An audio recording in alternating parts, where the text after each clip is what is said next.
আমি বিনামূল্যে ওকে পাঁঠা বানাইনি। অনেক মাস ধরে সেবা করেছে আমার, তবে গিয়ে এই বরটা ওকে দিয়েছি। ঠিক আছে, আমিও তোমার অনেক সেবা করব। বলো আমায় কি করতে হবে? এটা শুনে শিয়ালের মুখে হাসি ছলকে ওঠে। মিনকি পাখি এদিকে দুটো ডিম সবে পেরেছিল, ওর মনে বেশ খুশি। বাহ, এই তো দুটো ডিম পেরেছি আমি, খুব তাড়াতাড়ি মা হয়ে যাব আমি। ডিম পাড়ার পর ওর তেষ্টা লাগে, তো পুকুর পাড়ে যায় জল খেতে। কিন্তু ফেরত এসে দেখে ডিম আর নেই। হে ভগবান, আমার ডিমগুলো! ওর চিন্তায় পড়ে যায় আর জোরে জোরে কাঁদতে লাগে। ওর আশেপাশে সব পশুরা জমা হয়ে যায়, আর ওকে এভাবে কাঁদতে দেখে সবার খুব কষ্ট হয়।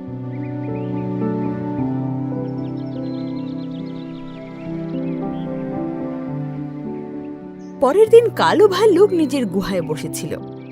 ওর পাশেই ওর ছেলেও ছিল। বাঁচাও, বাঁচাও, কেউ আছে? আরে, এটা কে সাহায্যের জন্য আমায় ডাকছে?